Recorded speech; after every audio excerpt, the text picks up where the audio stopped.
What is up, everyone? Thank you for tuning in. Thank you for watching. Thank you for paying attention. Thank you for wasting your time. This is Madman, and we are back with more f.e.a.r Extraction Point, or Mad Point, as I've terribly decided to call it. So, we're going to get forklift certified. We're going to go right past this thing here. Whoa, there's already some gentlemen here to greet us. Oh, let's go ahead and make them waste a grenade. Very good.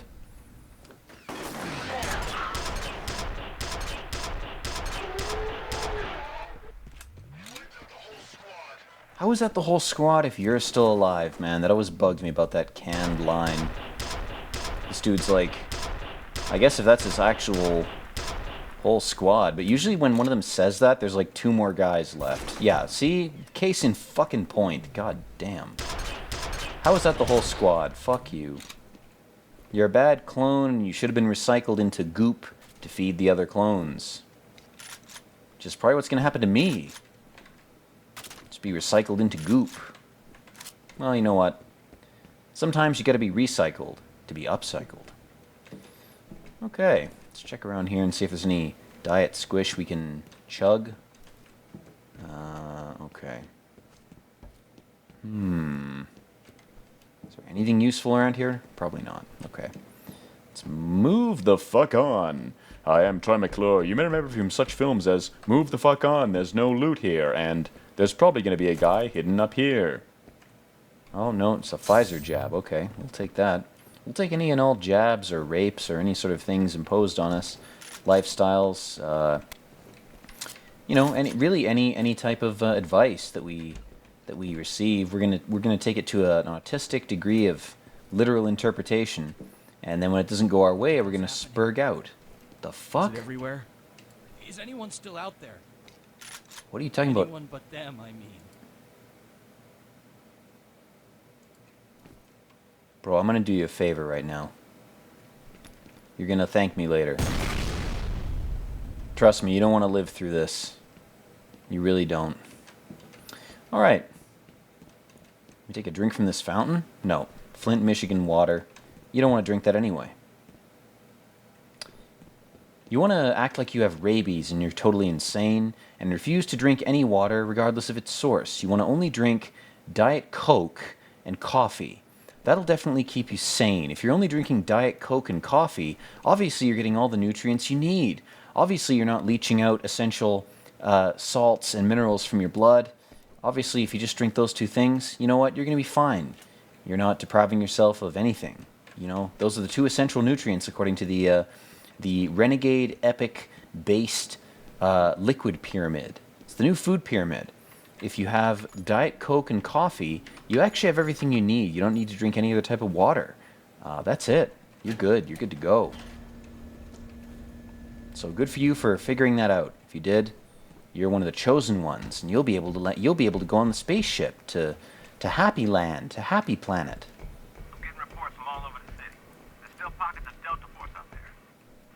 No shit, dude. I just killed like 6 of them. Holy fuck, you're stupid. Oh fuck, this part actually sucks. Okay, hold on. We're gonna have to. This is like Save Scum Central, guys. We're gonna prove how bad we are at the game right now. Now, there's this guy.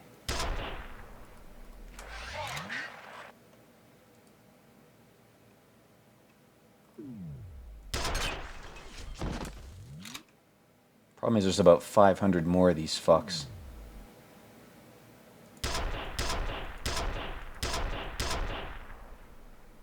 I think those bullets are despawning before they hit the guy. God damn, that's unfair. If we had the sniper, we might be in a better position. We don't.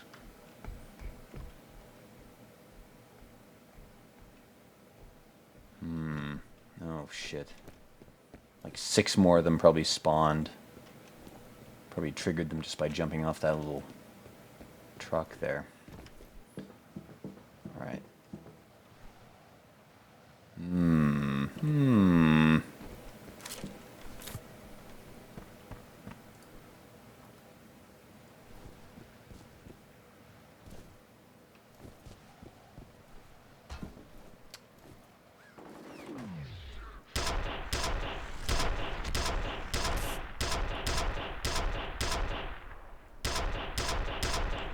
that guy already dead?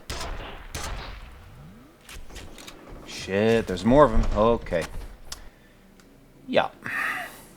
Yep, this part sucks ass. I can confirm that. I think we just confirmed it, guys.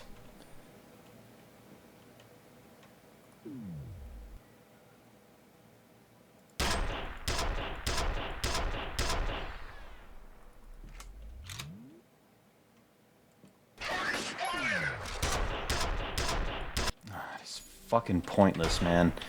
Losing that much health, I'm realizing that is not going to work.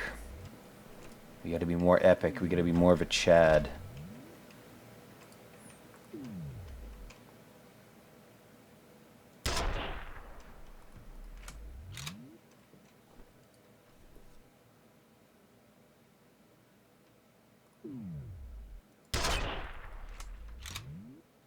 Okay, so we can't hit the guy further down. So let's go ahead and stay stealthy. Stay frosty, Marines. There's more enemies ahead. Let's save scum our way through this. That's how the US military does it. We save scum our way through everything. It's a shitty strategy, but it wins every time. No other country's got enough fucking dishonor to fucking adhere to it. That's why we win every time, mate. Okay, let's jump up on here. Is that guy a fake guy or something? What the fuck is going on with that dude? He doesn't move. Is he just... Oh, for fuck's sake. Is he like deactivated until you get to the radius of his spawn or something? Doesn't make any sense. Okay, well, whatever.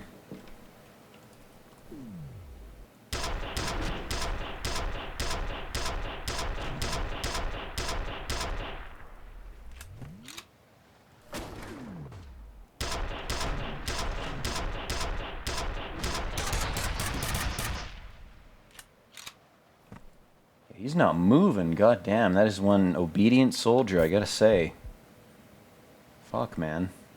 I'm gonna move? It's impressive, man. That's some combat discipline right there.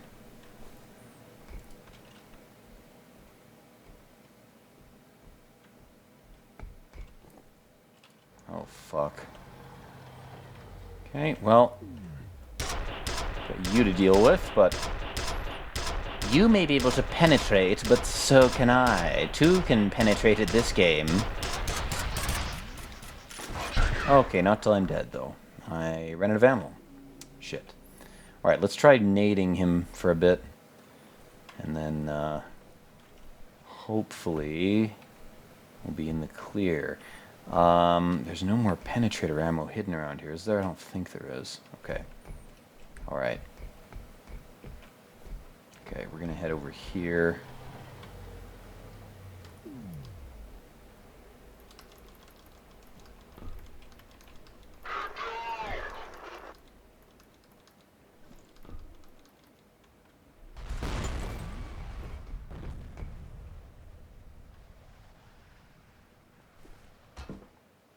Those never kill them. These guys are so fucking tanky, man. Whoa. Whoa! Okay, man, they're accurate. Okay, cool. Alright, instead of that shitty strategy, what we're going to do is we're going to run around here. We're going to grab this med kit. We're going to head in here instead. Can we not go up here? Of course we can't.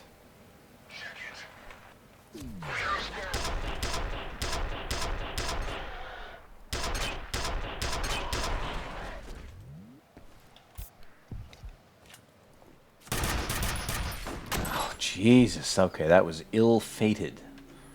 Definitely not a result of my lack of skill. That was just fate being shitty. Alright, let's try this again. You know what? We don't have a lot of penetrator ammo. We could use this, but we're also running low on ammo for this, too. Damn, they're starving us in this fucking expansion. Fuck, I don't remember it being this hard. I haven't played this in a while, though, so... kind of makes sense. Let's throw one of those there. One there. One over there for good measure.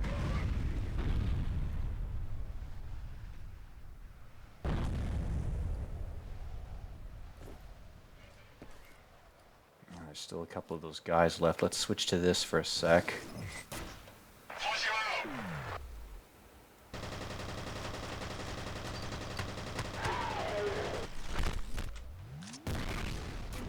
Let's hide in here for a sec. Save scum our way to victory. Alright. Oh, shit. We got more stuff. Oh, fuck. Is that a penetrator? Hell no. We're not gonna waste that. God damn. This one. Okay, let's go ahead and drop penetrator. Grab the penetrator and then pick up the penetrator. A surefire way to victory. Whoa. Dude, fuck off, man. I'm trying to kill the much more important guy that's right next to you. You really gotta be like that? God damn. For fuck's sake. Where is he? Where's the smaller guy?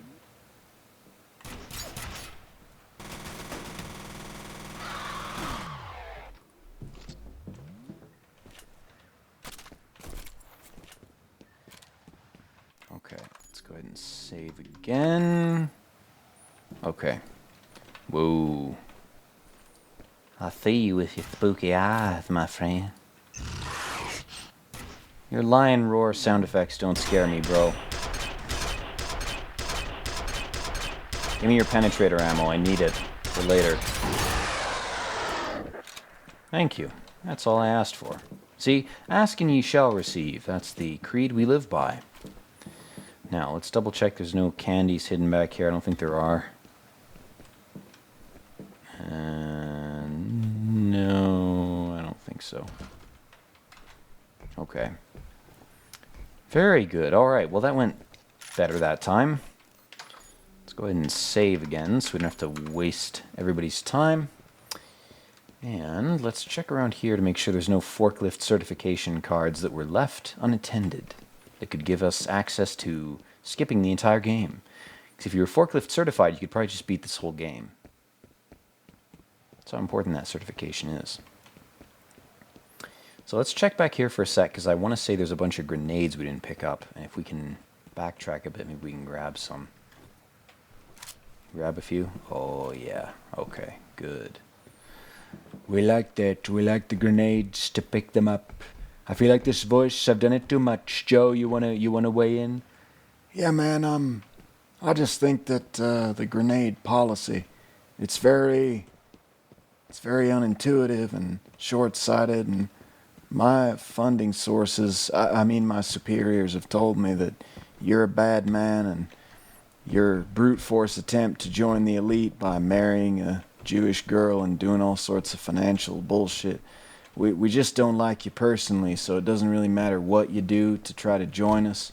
You're not gonna get in, bro. It's just not meant to be. You should have been content to have your towers and your brand. I mean, you know, for a guy like you, that's basically all you could ever hoped for. But no, you just had to go even further. You had to fuck up the whole Great Reset plan and delay it. Why'd you do that? Well, Joe, let me just say, I think that anyone who supports that plan is a scum-sucking piece of crap, and I think they're inhuman. I think they might have reptilian DNA. I think they might just be communists or something else, something worse. I don't even want to say. They might be evil archons. They might not be on the side of the head archon, aka Jesus Christ / Lucifer / Prometheus. They might be on the side of the bad archon, okay? And there's only one of those, and we all know his name. It's sort of like Santa Claus, but it's not. It's more like Satan. Santa, Satan. Those are just the same terms with some letters rearranged. I mean, linguistic warfare, it is what it is. It's the time we live in. At the end of the day, Joe, I don't think you're an ally of the light. I think you're an ally of darkness. And at the end of the day, there's only two sides, okay? There's a lot of multidisciplinary endeavors. There's a lot of middle grounds and moderations to be had, but I think at the end of the day, if you really boil it down, there's gotta be a good and there's gotta be an evil. I mean, there's gotta be those two things. You can call it whatever you like. I think you're evil, Joe. I think this is not gonna work, and I think these impressions are probably a bad idea for this channel, because it's already teetering on the edge, Joe. It's already almost been deleted for some very shady reasons I'm not going to get into. I didn't want to give attention to the people who may or may not be responsible, okay? But, Joe, I really think that it's a bad idea for you to do more impressions. Now listen here, Fat. You take a look at my hairy legs. Now I let the NWO touch my legs, which means I should be able to touch anybody else's legs. That's how this works.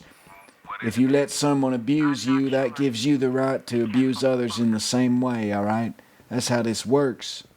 Joe, that's incredibly fucked up, and I'm sorry if you were traumatized, okay? I'm sorry if your family's been threatened or whatever's been happening, but you can't go adopting that attitude, okay? It's better for you and your whole family to die if that attitude will die, okay? I'm trying to think of the greater good. You're just thinking of yourself. I know that's how it is. It's not an uncommon thing, okay? It's, there's times I've been tempted to think about my own family, but at the end of the day, I love them, but if they have to die for a greater ideal, that's gonna be worth it, I know, and I know they know that too, because I taught them good values, Joe. What did you teach your family? How to smoke crack? How to drive fast cars? How to do deals with China? I mean, what are you teaching them? What moral values are you carrying forward into the next generation? Nothing. Okay? I would say nothing. Now listen here, you fucking... God damn it, you really nailed me there. That's pretty much exactly the situation. Yeah, I know, Joe. I know.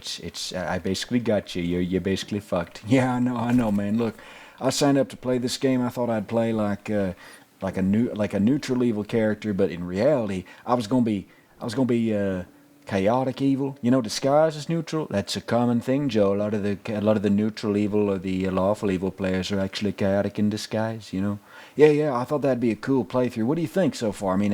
I know the game's over. I'm basically gonna be replaced or ejected by another Archon, or AKA another higher dimensional being playing the 3D video game that we're in called life. But what do you think? How do you think I did? Well, Joe, you know what? To be honest, you were a pretty good opponent. There were times when you had a lot of stuff on me, and you were able to jail one of my clones, and he wasn't a bad one. He was a good clone. He was one of the best. He was very good. I appreciate that kind of competition. I really do, Joe. It was a good game, but I think we really do have to sort of reset things here. Maybe not the hard reset that the DMs were thinking of, but we definitely do have to change a few things, and there's got to be some psyops, some excuses for the changes for the benefit of every player, But to be honest, you know what? I'll shake your hand. This was a good game. You were a good opponent. I can't complain, really. There were some things I would have done if I were you, but I don't play that type of character. I like to play the lawful good character that pretends to be chaotic good in order to get his way, to get done what needs to be done. A lot of presidents in the U.S. have played that type of character, and you know what? It's worked out pretty well for them. So you know what, Joe? No hard feelings. Let's shake on it, and we'll just We'll sign up for the next game. We'll be reincarnated into some weird future society where they use celery as currency or some bizarre shit that no one will understand. How does that sound, Joe? Yeah, that sounds pretty good. I've been I'm pretty tired lately. They've been keeping me alive on child blood and all sorts of crazy shit. Man, this timeline's whack, dude. Like, back in the day, child blood wasn't controversial, back in the fucking 1300s. The last time I played this game, I rolled a character back then. You get that shit on any street corner. They don't write about that in the sacred text, but of course they don't, because no one wanted it remembered in history, you know what I'm saying? Yeah, I know what you're saying, Joe. We all have the vampire DNA, but, you took it a bit far, I gotta say. If you hadn't relied so much on that, you might not have been so fucked up. The adrenochrome addiction's pretty serious. It's like heroin and crack combined. It's really bad. You gotta learn how to draw energy from the air, like Tesla said. My father had the secrets. He passed them on to me, so that's how I was able to counter you, Joe. I was able to get energy from the earth passively and peacefully. That's the way it's gonna be in the rest of this timeline. Yeah, that's fair. Again, you played a hell of a game, man. I gotta say, fuck's that noise? I don't know, Joe. It's probably Lilith come to feed on the dregs of a dying society. She's like a vulture, Joe, but a female one, and she likes to sleep with men and produce basically unviable children just to satisfy maternal instinct. But the children are retarded. They're little golems, little goblins. She just wants to fulfill the instinct. She doesn't care about the results. I mean, she doesn't really care about the greater community. She doesn't care about the future. That's Lilith. I mean, she's all hedonism, but filtered through maternal instinct. Very insidious, very bad. Well, damn, man. Jesus Christ, is my wife like that? I mean, Joe, you chose to log into the game at the end of the New Rome, aka the States. So yeah, your girlfriend's probably some kind of fucking wraith or Lilith or vampire. I mean, whatever you want to call it. Jesus Christ, God damn, I gotta brush up on this game. Is there any way I can retain more of my memory for my next reincarnation? No, Joe, sorry, the memory's wiped every time. But if you do mushrooms like I did, look up my history. I tried mushrooms many times. They'll help you recall your ancestral memories. DMT, it can do that, but it can also distract you. It's more volatile than that. Oh, Jesus. Well, thanks, man. I'll try to remember that tip, but, when I come back next, are mushrooms even gonna exist? I'm not sure, Joe. I don't know what'll exist. I mean, depends if you pick past or future. I mean, relative to this point, it's all relative, space-time and all that. God damn. How's Madman doing on his playthrough? I've been watching that shit. He's doing well. You know what? He's a weird guy. He's kind of a quirky guy, but you know what? I like him. What do you think of him? I think he's all right. The playthrough's entertaining enough. He seems to be sort of riding the line between political spectrums. I don't think he really takes a side, but I don't really care what his views are because he's funny. That seems to be the determining factor. It's like if you're funny, you can get away with a lot more shit. That's absolutely true, Joe. That's how I won in 2016. I was just funnier. Is that really how simple it was? Yes, it really was. I just had to be funnier. It's not rocket science, Joe. It was an era of depression, and then the next couple of years are going to be like that. But eras of fear, you got to be powerful. You got to project power and fear. But eras of depression, you got to be funny. If you're funnier, people will rally behind you. That's how it works. God damn. I'm turning Biden into Arthur Morgan, so we're going to stop this bit. I should have stopped it fucking 5 minutes ago. Anyway, there's a bunch of bullshit over here. There's a fucking turret over there I got to deal with. I hate the turrets in this, but I also love them because there are sections where they give you the ability to set them up anywhere. And it's pretty fun. Being able to like adapt to an area's geometry by using turrets. It takes away a bit of the enemy's advantage that the developers have, of course, increased in response to the presence of turrets. But I gotta make sure my keybinds are sorted out, or else these turrets are gonna be fucking useless because I won't be able to deploy them at all. Okay, configure controls. What do you have here? Inventory. Select deployable turret. Well, you know what? Usually they give us enough time. Let's go with... No, I don't want to do that. Is that not going to do anything? Fuck. No. Oh, actually, T is okay. T for turret. There we go. Okay, we'll do that. Alright, so that's going to change our grenade loadout to deployable turret. Okay, perfect. These become essential in this expansion, and then in the next one, which honestly I think is better than this one. That's the thing about this game. Every expansion gets better than the last one, which is not typical of any game, let alone a mid-zeros shooter that a boomer like me is romantically in love with.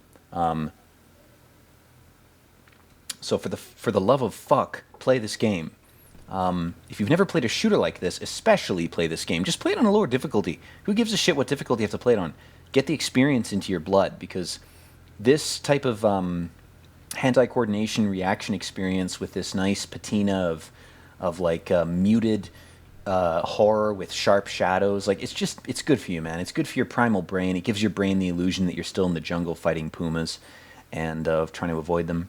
And it's good because it satisfies that part of your body so that your soul, yourself, your language symbiote, whatever, can exercise greater control over your physical body, your spacesuit.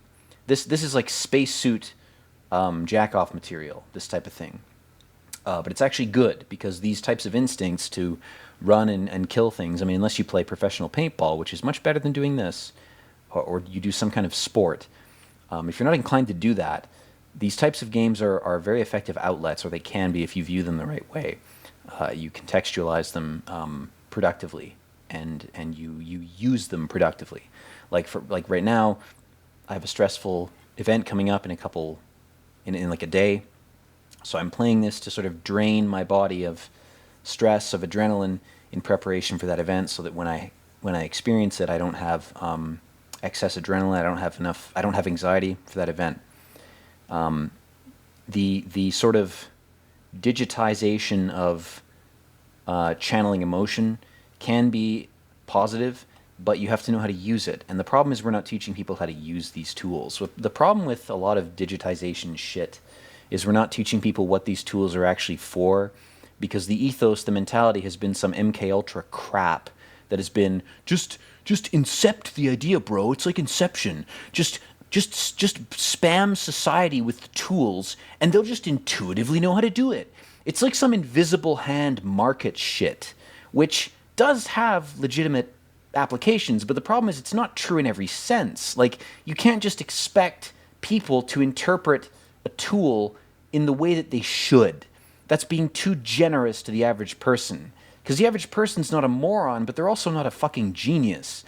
And it's the same problem with economic theories, where people are like, well, people will all use money like geniuses. We invented money to replace blood so that we don't have to have Dracula vampire economies that we used to have in the past that were all suppressed and historically distorted. Instead, we can use money to represent energy or blood or whatever. It's like, if you have a system in place that's that idyllic, that hopeful, its biggest flaw is going to be, we hope people will use their money well. Well, that's not going to happen. Like, people are going to make mistakes. Even smart people are going to make mistakes. Dumb people are going to do smart things sometimes, but most of the time they're going to do dumb things. Average people are going to do average things. So the problem is, if you have unrealistic expectations for a system, whether you're conceiving of that system or trying to maintain it, it doesn't really matter what point in the system's time of application that you're in. If that system is being supported by most people, chances are they're going to have biases that support it. And sometimes that's a good thing. Some of those biases are actually good. They help to bolster the positive aspects of whatever system that is. Example, capitalism, that type of shit. But the problem arises, the real big one, the one that shatters and destroys civilizations, arises when people look at a system and they go, well, the problem is the people aren't obeying the system enough. So we're going to try to modify the people instead of the system. That's the beginning of the fucking end. It doesn't matter if you're on any point in the political spectrum. If you're a communist, the solution is, well, if people are greedy, just kill all the greedy people. Well, then you end up with submissive idiots who have no insight, no creativity, no will to oppose the status quo. And then your society degenerates, everything rots. Literally and figuratively. Crops fail, everything dies. In capitalism, you have the mentality that's like, well, if people aren't competitive and aggressive, then we need to let them die slowly over time. And what that produces is a society where everybody is so hyper-competitive and aggressive that you end up with like 3 companies that own everything. And then those 3 companies enthrall everybody below them, or they try to, and anybody with a rebellious or aggressive instinct is immediately funneled into one of those companies. So it's not that aggressive or rebellious people are demonized. They might be fucked with a little bit by psyops and other crap, But the problem is that they don't achieve their maximum potential because they end up being subsumed by pre-existing structures of power within that system that will say, if you're aggressive and competitive, come work for me and I'll let you be aggressive and competitive more than this other guy will. And so you end up going into this situation where you have people who are aggressive and competitive that are funneled up to these positions in companies or government or whatever. And the problem is there's not enough room for enough people who are actually like that. And aggressive people know how other aggressive people think. And the same thing happens in communist societies where meek and submissive people who slime their way to the top like a parasite worming its way into your brain, they know how other parasites think. They're not stupid. They're crafty. In the same way that aggressive people are crafty, it's just a different form of craftiness. One side calls it aggression, another side calls it subtlety or whatever the fuck. The point is, in communist societies, the inverse of the capitalist problem is that you have people who are so conniving and they're able to sort of assassinate their way to the top that you end up with a bunch of people who think that they're able to occupy those positions. And in either system, you end up with a top sort of echelon of people that end up getting cycled out by either people who are conniving enough or aggressive enough to push their way into the top and maybe cycle out a few people. But the people at the very top, the people at the top little molecular layer of the the layer of cream that you skim off the milk, those people tend to be so entrenched and ingratiated and comfortable in their power that they're able to anticipate any of their opponent's moves. And this goes back to what I've said in the past in these videos, these schizo fucking nonsense rants, about how reality can be viewed metaphorically like a D&D game. And this is not to encourage people to be psychopaths. That's not a good way to play the game. You get eliminated almost immediately because, frankly, it's a very obvious way to play the game, and it's been done. Don't do that. Basically, if you view reality in some sort of way that's like that, which most religions do. If you look at most religions are thinly veiled D&D campaigns. That's going to be the title of the video. Religions are D&D campaigns. That's good. I'm not even going to disguise my pride there. I'm proud of myself for that. That's a good one. Anyway, in these sorts of ways of viewing reality, if you look at systems like capitalism and systems like communism, and any other system, fascism too, same thing. If you apply these thought experiments, it works the same. You have people who want to be at the top, and you have people who are already at the top. And the people already at the top are there because, not just because they can exercise power well, but because they understand how people will try to take it from them. So a good example is this. I'm not going to name names because the people involved in these stories are good people that I actually like as human beings. But I was moving into a particular group. I'm not going to name even the class or echelon or discipline that it was, but I wanted to join a particular group. And some people in that group were like, well, you really shouldn't because there's not many positions and it's very difficult and blah, blah, blah, blah. And it's like, that's an example of what, unfortunately, the left has called gatekeeping. They've co-opted the sort of terminology, the application of terminology to that type of thing. And some amount of that is necessary to filter out people who are incompetent. That's completely valid. That's completely fine. But discouraging people who have worked hard and have demonstrated genuine competency and have created interesting things, continuing to discriminate against those people is a form of defensive gatekeeping that is often used by the top of the top of the top of people. And it's not done in an obvious way. The way I experienced it, it was obvious because it was a lower level way of experiencing that. Because I wasn't like trying to marry a Rothschild's daughter or some shit. Like I wasn't going for something like that. But it suffices to say, there's a certain level of discouragement and humiliation that's normative in these types of gate-kept cultures. And part of it is actually good. Part of it actually does help to filter out people who couldn't handle the stresses of being in that echelon of people, because you have to be okay with being humiliated. You have to be okay with being fucked with occasionally, and pretending to do X, Y, and Z in order to achieve a goal. You can call that psychopathy, but if you do, you're calling your entire society that you're in psychopathy. If you're listening to my voice right now, if you're an English speaker with access to the internet, your leaders and your elites have gotten to where they are by going through these sorts of gates and practices. I'm not judging them or those practices. What I'm saying is that there is an extreme of those practices that is even counterintuitive to the system that generated them. So if you have aspirations, what I'm really trying to say to you at the end of the day is, if people are discouraging you using phrases like this, and I'll give you a couple examples that I've heard, because I'm not, again, I'm not some kind of fucking elite archon demon god. I'm not that high up. But I've heard the sort of trigger phrases, the word phrases that are used to demoralize people. Here's what they are. The first one, the most common one, is, well, your work is good, but don't imagine that you're going to achieve a authoritative position in this company, or to be a teacher, or to be a CEO or a leader of a small company, let's say, for example, because there's already so many people competing that you just probably won't raise to the top. You're just probably not good enough. And it's not that you're not good.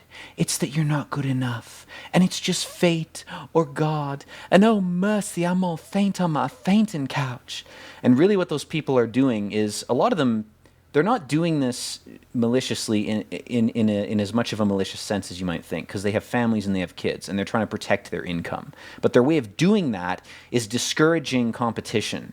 And this is more of a communistic thing. This happens a lot in Canada, where you have academic elites who will say, like, oh, there's not a lot of positions in blah, blah, blah, blah. Maybe that's true. Maybe they're trying to be legitimately informative. The problem is the subtext of what they're saying, regardless of what the statistics are, regardless of what the truth is. There might be a student who hears that, who is demotivated enough by it, that it wastes their time and the time of everyone that might have been positively impacted by their research or their action. So that person is perhaps unintentionally or half-intentionally seeding the collective unconscious with a very negative, poisonous type of language. And I don't believe in that. If I was ever to teach, which I doubt I will, but if I ever would, I would never do that. I would tell students, look, here are the statistics, but I would never tell them it's unlikely that you'll, win.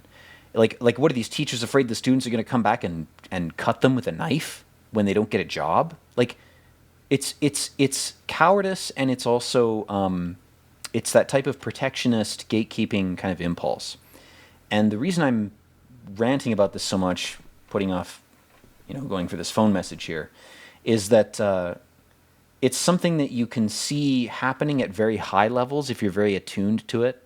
So there are certain high-level people who will humiliate each other as a way of discouraging one person or the other from ascending the ladder.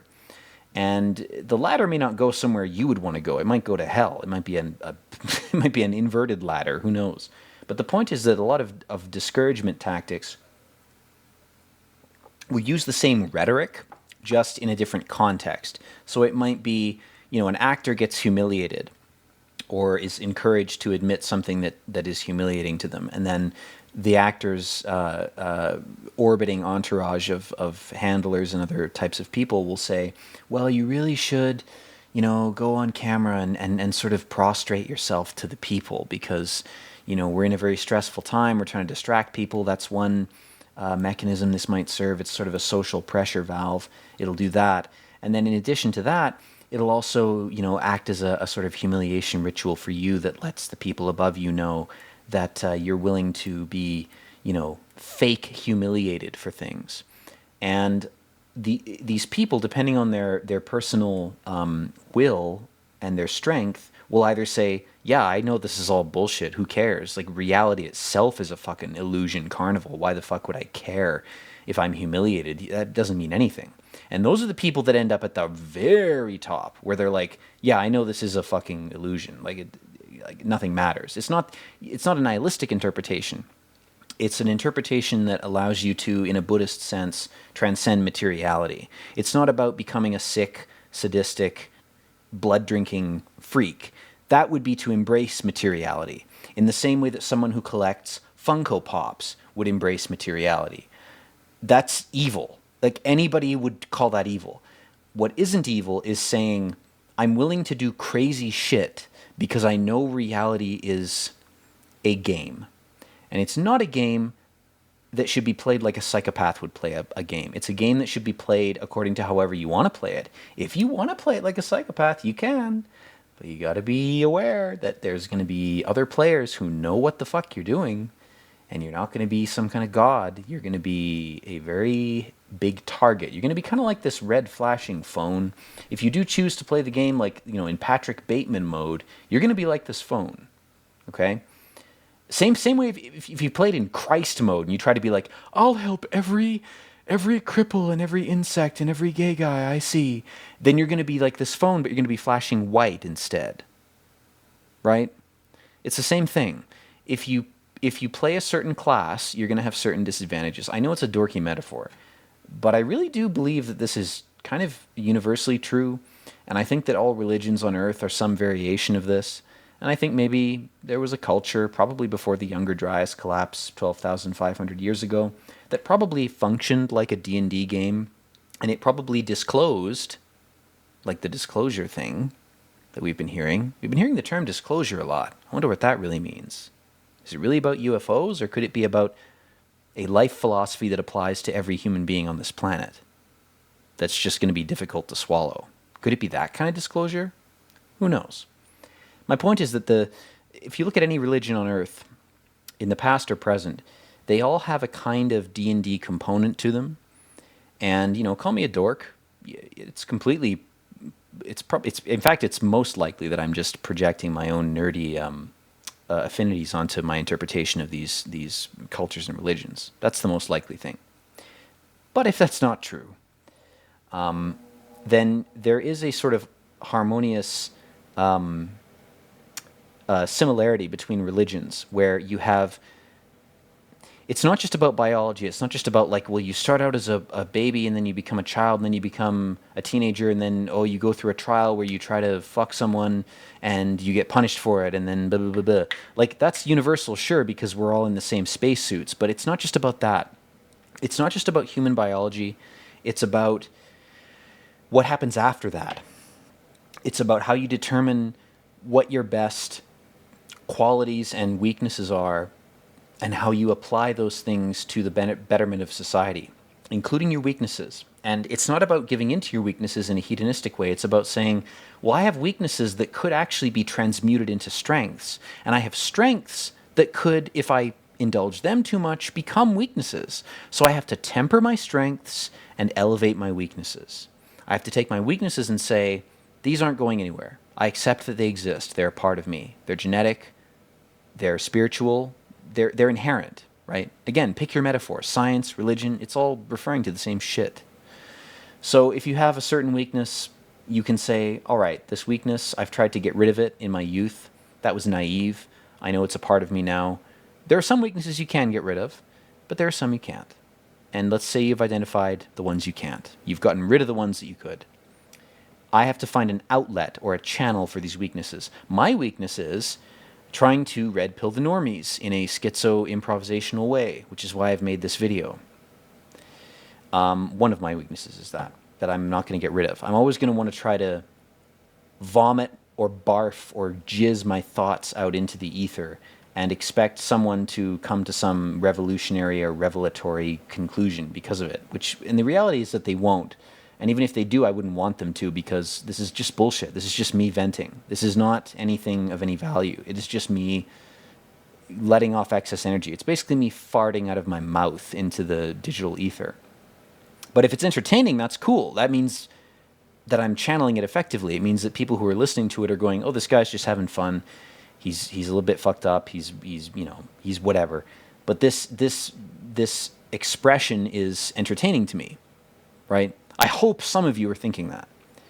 If not, then whatever. I don't care, because all I need to do is get this shit out. I just need to say it. Like I just have to say it. And if I say it, then it means I can go buy, a hero wrap and be a normal person. I can go shopping and buy milk, cream, and strawberries and 2 glass bottle, iced coffees, and I can just be a normal person. Like this is the type of shit that I have to do. But my point is just, if you have impulses like that need to go somewhere, I think a lot of people's problem with depression and apathy and not being able to work or contribute to society is not that they hate society. They just think they do. What they really hate is society's incapability to offer them a channel to actually burn off or shit out or jizz out whatever their inherent need for expression is. And I have to say, modern society has never been more generous to people who need to do that. Like, you can make a YouTube channel like mine, and I never thought I'd have 10 subscribers. I have 100 subscribers. This is the unofficial 100 subscriber video, by the way, guys. Thank you for subscribing. But to give a easy example, I never thought I'd have this many subscribers. And it's not something that I expect to grow or shrink or whatever. I may abandon this channel. I may delete all the videos. I don't know. The point is, do something like this, because nothing really matters unless you're advocating for like heinously illegal shit. Like, I've said some crazy shit on this channel, and I'm from Canada, and I haven't been sniped. My channel hasn't even been taken down. Nothing's happened to me.